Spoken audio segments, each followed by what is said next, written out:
Mateus capítulo de número 27.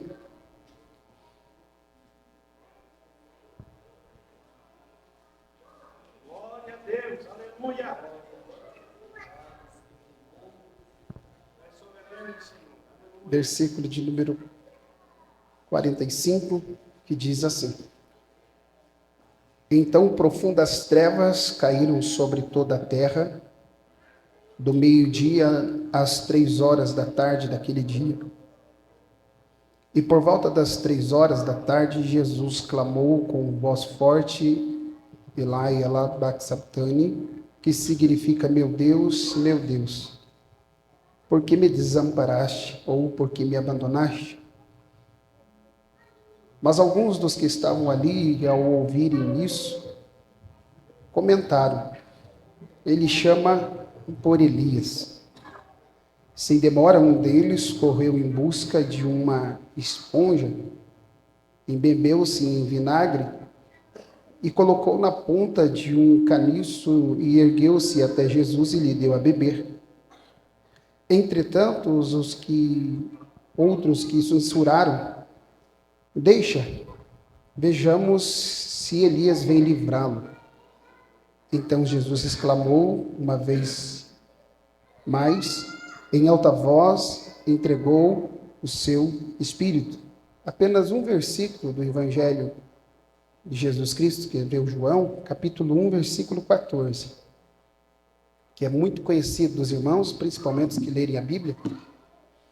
E o Verbo se fez carne e habitou entre nós, pleno de graça e de verdade, e vimos a sua glória como a glória do unigênito do Pai.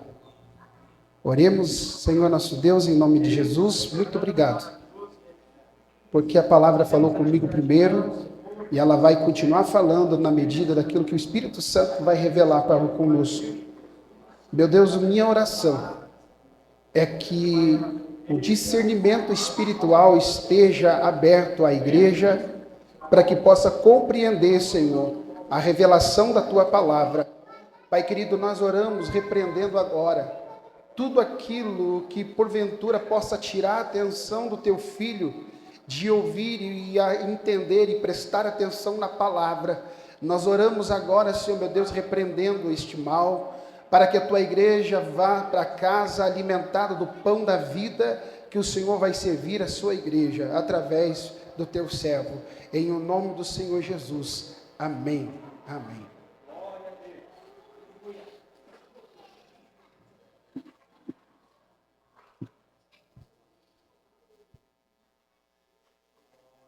Meus irmãos, os irmãos sabem que uma noite como essa eu não podia deixar de falar de Jesus. Porque Ele é o alvo, é o motivo da nossa existência. Eu fiz questão de mencionar o versículo pelos jovens aqui cantado, porque muitas das vezes nós temos uma visão de Jesus esplêndida. Mas hoje Deus, quando eu orava para que Ele falasse a confirmação da palavra para trazer à igreja dele, ao ler esses versículos primeiro que nós lemos, um momento difícil de Jesus. Um momento que para nós, pastor Gisiel teve a oportunidade de ir a Israel e contemplar que lá não tem mais nada. Está vazio o sepulcro. Ele está vivo. E para que isso acontecesse, o Mateus, que agora está pegando uma caneta a escrever o texto que acabamos de ler, irmãos, está expressando uma dor, um sofrimento. Obrigado. Um momento difícil de uma pessoa, Jesus. Eu não tenho nenhum medo de dizer o que eu vou dizer, porque a própria Bíblia diz que Jesus era 100% homem. Jesus era 100% homem. Eu queria pedir à igreja para repetir comigo. Jesus, não, só se todo mundo falar. Jesus era 100% homem. E o texto que está em João está dizendo quem é, o porquê que quando nós dizemos que ele tinha o 100% homem, o 100% Deus. Porque o próprio Deus, sendo Deus, se revestiu de uma carne, de um sistema corrompido, declinado ao sistema de Satanás. Por quê? Porque se nós lembrarmos, quando nós estamos no mundo, quando nós estamos na vontade da carne, nós vamos lembrar de que nós não agradávamos a Deus. Não trazíamos alegria ao rosto de Deus. Lembra o que Neemias disse ao povo? A alegria do Senhor é a nossa força. Vou repetir. A alegria do Senhor é a nossa força. Espera aí, vamos atentar a uma coisa, porque nós não podemos confundir o que aconteceu com o nosso irmão Paulo, ao qual, quando ele disse ao orar no capítulo 12 da segunda carta aos Coríntios, dizendo de que a situação que ele está vivendo, o ministério que ele está passando, por quê? Porque você vai lembrar que o missionário Paulo foi o maior fundador das igrejas daquela época, um grande missionário daquela época, um inspirador, depois de Cristo, um inspirador para qualquer obreiro que se espelhe na vida dele. Mas no capítulo 12 você vai perceber que alguma coisa está acontecendo com Paulo, a ponto de ele orar 3 vezes a Deus, pedindo para Deus: Deus, livra de mim essa situação, tira de mim essa situação. Muito parecido com Jesus quando estava no Getsêmani, quando ele estava orando a Deus, suando como gotas de sangue, ao qual declarando para Deus: Deus, Pai, permita que este cálice seja afastado de mim. Mas no ponto vírgula, algo acontece, nós conhecemos, nós sabemos, e ele vai dizer: todavia seja feita a tua vontade. Esse Jesus é o Jesus que nós conhecemos. Lá no capítulo 12, a Bíblia vai dizer que depois de ele orar, Deus vai chegar para ele com uma mensagem. Qual é a mensagem? Na resposta da oração de Paulo poderia ser cogitada: a situação vai melhorar, a prova vai embora, a dificuldade vai ser estancada, mas a resposta do soberano para ele foi essa: a minha graça te basta, Paulo. Atente a isso que o Espírito Santo está falando. A oração de uma carne orando. Porque, irmão, como eu disse, e como foi lido para o Senhor, pastor Gisiel, cabe a todo crente fechar os olhos e tentar mecanizar na sua mente, desde que nós aceitamos a Jesus, o que nós enfrentamos todos os dias. Não só na vida espiritual, mas também como na vida profissional, como na vida familiar. Quantas das vezes você já orou para Deus dizendo: Deus, tira essa situação? Ou até mesmo, quantas das vezes dentro da minha casa, já falei isso, de muitas das vezes orar pelos meus filhos para a enfermidade ir embora, e a enfermidade não ir embora, mas quando colocar na mão da cabeça de outras crianças, e a enfermidade vai embora, e aí você vai buscar uma resposta no soberano, ele vai dizer assim: o meu favor, o meu amor que você não merece, é o que você precisa. A minha graça te basta, Paulo. Porque essa fraqueza, então em mim, Deus, se eu estou orando, eu estou abrindo igreja, aonde eu vou, o Senhor está comigo, aonde eu vou, as pessoas pegam a minha vestimenta, as coisas acontecem. Então por que esse momento? É porque eu preciso que você esteja fraco, para mim me aperfeiçoar o meu poder sobre a tua vida. Porque senão, Paulo, você vai inchar, senão você vai crescer. E última vez alguém tentou crescer, que disse que seria semelhante a mim, eu lancei por terra, e hoje ele está trancado, ele está derrotado, porque ninguém pode ser semelhante a mim. Aleluia. Preciso ser rápido porque tem algo muito especial a Santa Ceia. E por que, Daniel, que você está falando isso? Por quê? Porque pense comigo. Nós somos inteligentes. Pense comigo. 3 anos Jesus fazendo milagres. 3 anos e meio, pastor Gisiel, ele fazendo maravilhas. Pessoas o cercando. Vamos pegar um exemplo da multiplicação dos pães e peixes. Pessoas o cercando. Pessoas abajulando ele. Dizendo, você é o profeta. Você é o Cristo. Ele sendo ovacionado. O 100% homem. A Bíblia diz. E 3 anos e meio, a felicidade de Jesus ver multidões o rodeando. Mas o que Mateus agora apresenta é uma multidão deixando ele.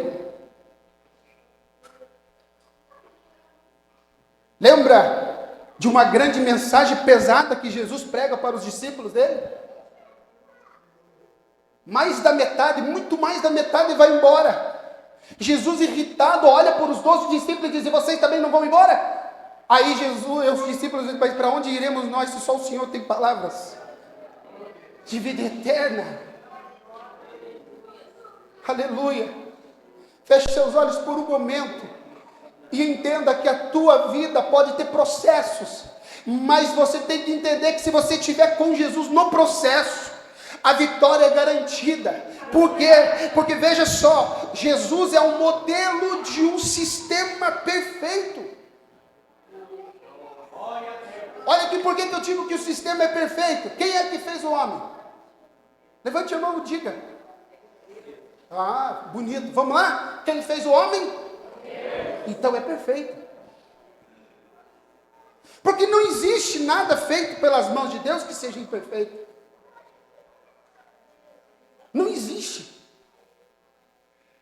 Mas aquilo que é perfeito se corrompeu por conhecer um outro lado que não era para conhecer. O primeiro modelo que até o nosso missionário Paulo expõe para nós, o primeiro Adão, ele se corrompe.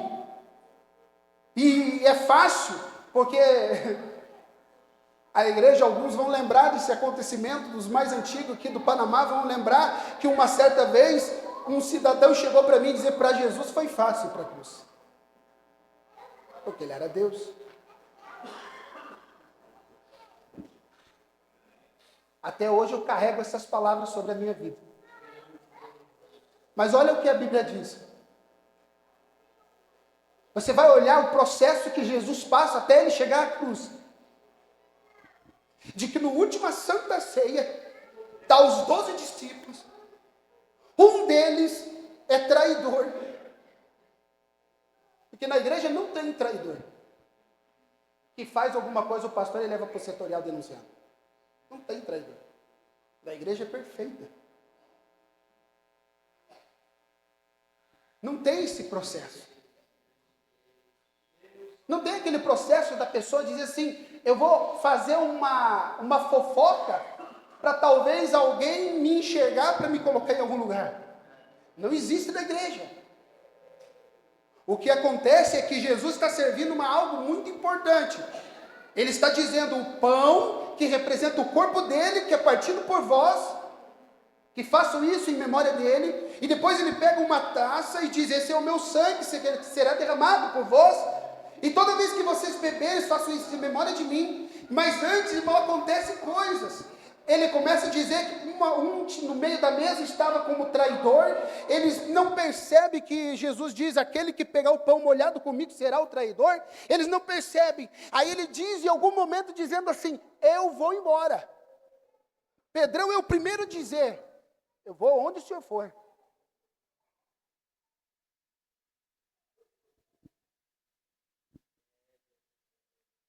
Aonde o senhor estiver, eu estou contigo.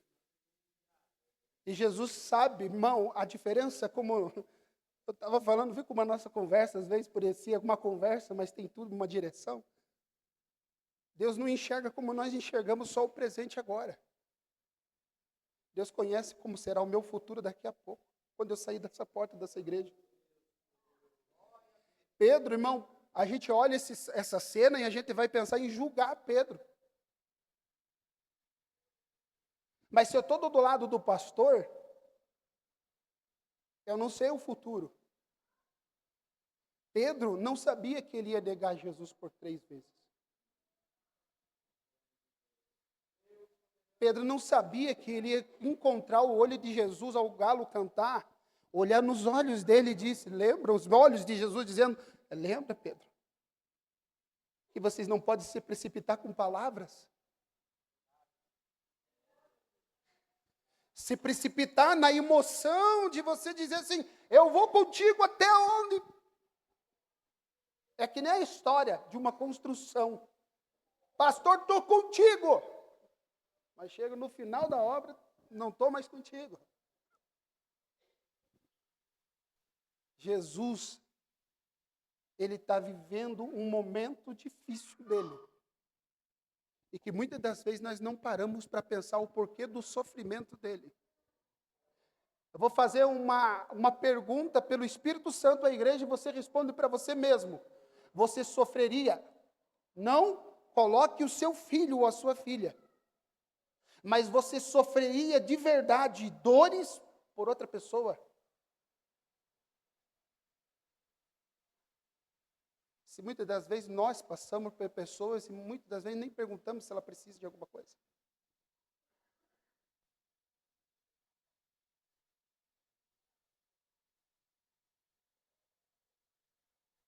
Feche teus olhos, se você pode fazer isso. Nós somos o quê? Cristão. A palavra cristão, pequenos cristos. Modelo de Cristo.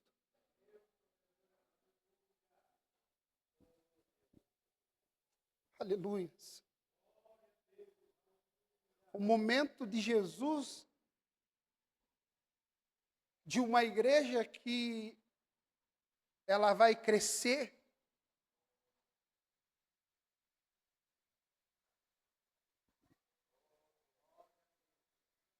Isso pode repercutir, mas eu vou ter que dizer, porque o Espírito Santo está falando para mim falar. Eu me lembro muito bem quando me chamaram para pastorear a primeira igreja da Assembleia de Deus.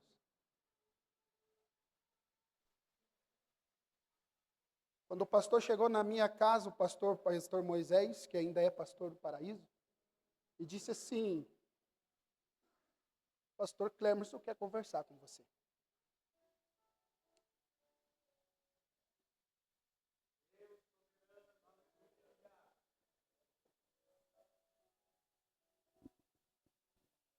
E o que eu vou dizer aqui não é degrinir a imagem do pastor, porque eu amo muito ele, eu tive o prazer de ter ele como o pastor que apresentou a minha filha, que nasceu no Panamá. Cadê a Lulu? Está no colo teu aí? Cadê a Lulu? Está aí por aí, né? Mas vocês viram ela. A irmã Rose sabe que a minha filha por um fio morreu. A medicina não conseguiu descobrir que ela estava com o cordão umbilical enrolado no pescoço. Ela nasceu totalmente roxa.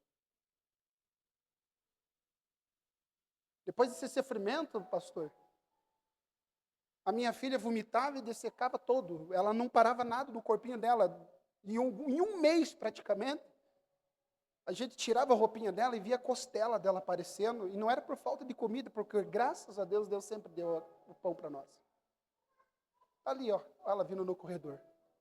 E ela nem sabe, agora ela vai ficar assustada, vai estar todo mundo me olhando. Foi momentos difíceis.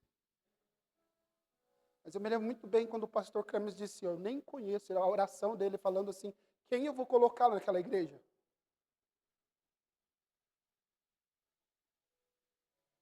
Aí Deus nitidamente, eu fico tão feliz, pastor, por isso que eu falei para você aquelas coisas, meu amigo.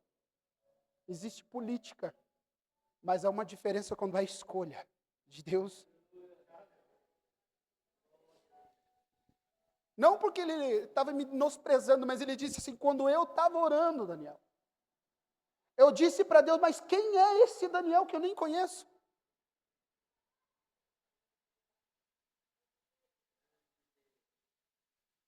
Mas Deus disse, mas é ele que eu quero.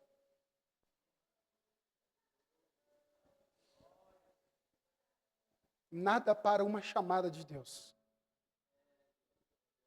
Não é essa luta que você está vivendo que vai acabar o ministério que você tem. Não é um ventinho que vai tentar balançar o teu barco. Lembra, Jesus pode estar em silêncio, mas ele está no barco. E se ele não estiver no barco, ele vai vir como um fantasma. Vai parecer assustador, mas o milagre vai ser grande, porque ele vai estar andando sobre as águas. O milagre é grande, você não percebeu, mas o milagre é grande. Por quê? Porque Jesus viveu o que nós estamos vivendo agora. Nós não fomos pregados numa cruz, pode ser, maravilha. Mas vai olhar os heróis da fé, o livro que você tem que ler. Pedro, pregado de ponta cabeça. Quem leu as histórias, quem conhece e estuda, você vai ver que os cristãos daquele tempo foi jogado para leão ser comido. Crianças pequenininhas sendo jogadas para os leões comer. Você vai ver, irmão, histórias arrepiantes, histórias de que foram colocados como poste em luminária nas noites das madrugadas, cristão pegando fogo.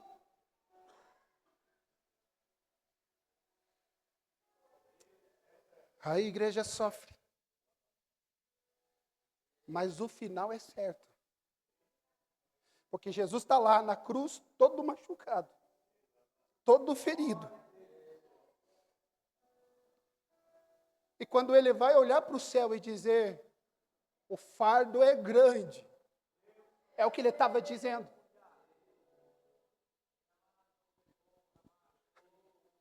O preço que eu estou pagando é grande. Por que me desamparas? Eu vou tentar rebobinar para você lembrar. Sabe aquele momento que você passa no ministério, onde a pessoa, você coloca na tua mente, ninguém me liga, ninguém me manda uma mensagem, ninguém conversa comigo quando estou na igreja, parece que todo mundo está me ignorando. É esse momento que Jesus está passando. Porque pergunte para mim aonde estavam os discípulos, pastor, quando eles viram os milagres. Estavam do lado de Jesus, mas quando estava na cruz, não tinha um. Não se preocupe, esse momento que você está passando, Jesus sabe o que você passou. Ele sabe, ele passou também.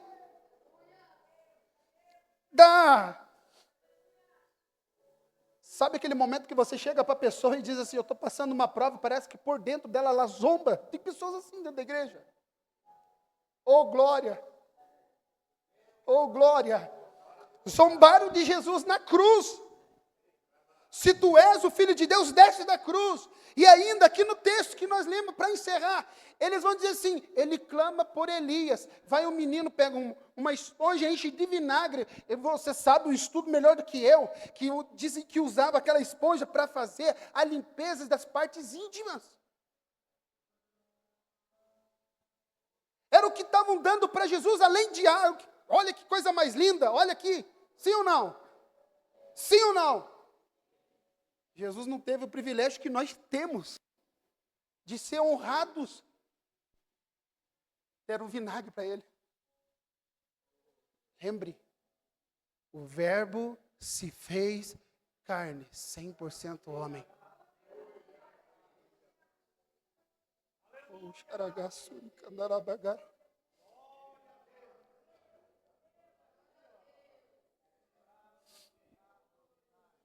Quando o menino vai chegar e dar o vinagre com a esponja, alguém diz assim, ei, para rapaz, vamos ver se Elias desce para livrá-lo ele de onde ele está. Mas eles não sabiam que era Elias que desceria. Oh glória, a igreja não entendeu, eu vou ver se repito para eles entenderem, Senhor, aquilo que o Senhor acabou de falar. Às vezes a gente fica na expectativa de um profeta vir de Rio de Janeiro.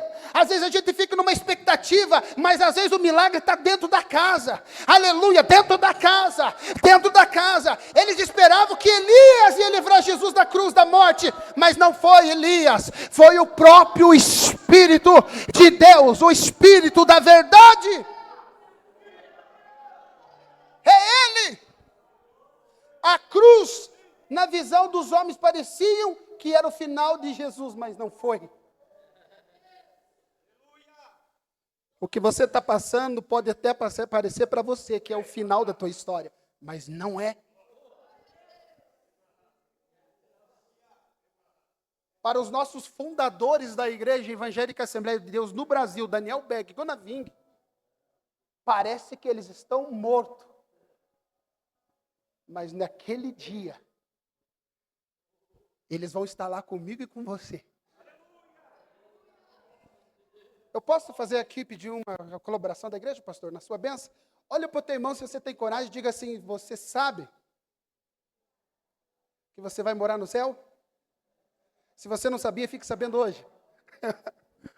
Porque nós vamos para lá, meu irmão. Não é a cruz que você carrega todo dia que vai parar você chegar lá. Não é o fardo pesado que vai te impedir de chegar lá. Não é o momento difícil que você está vivendo que você vai parar, que você não vai conseguir. Vai conseguir, porque ele disse: eu venci o sistema, eu venci o mundo, eu venci o mundo.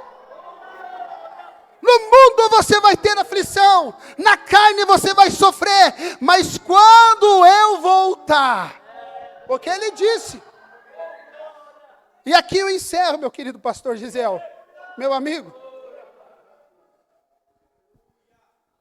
depois que ele venceu, não foi o profeta Elias, essa foi boa, Jesus. Uma coisa que o Espírito Santo faz nos lembrar hoje é que há uma promessa para a igreja. De que há uma morada para mim no céu. Você pode dar um glória a Deus por isso? Você pode dar um glória por isso? Empregador, eu não entendi. Eu tenho uma morada lá em cima, mas é a minha casa. Aí que você tem que orar. Porque nós podemos até ter, mas nós temos que entender, o que nós temos, fica. Mas no céu é eterno. Eu posso até ter 2 carros, uma moto, uma casa, 2 casas, 3 casas, mas isso fica para os herdeiros brigar. Mas o que não perde é a vida eterna. Isso não perde, isso não perde. Ah, mas pastor, mas e se quando eu morrer e eu for apodrecer? Quando a trombeta tocar, eu não sei como. Olha que eu sou teólogo, mas eu não sei explicar o que vai acontecer. Mas ossos com ossos se juntarão. Nervos vão crescer de novo. E aquele corpo que era frágil será glorificado como o do nosso Mestre Jesus. Um corpo incorruptível. Um corpo que não vai ser mais sujeito a esse sistema. Mas nós veremos um privilégio maravilhoso de saber que valeu a pena cada lágrima, a cada sofrimento, a cada momento que você sabe o que você passou, mas que vale a pena. Você pode ficar de pé comigo?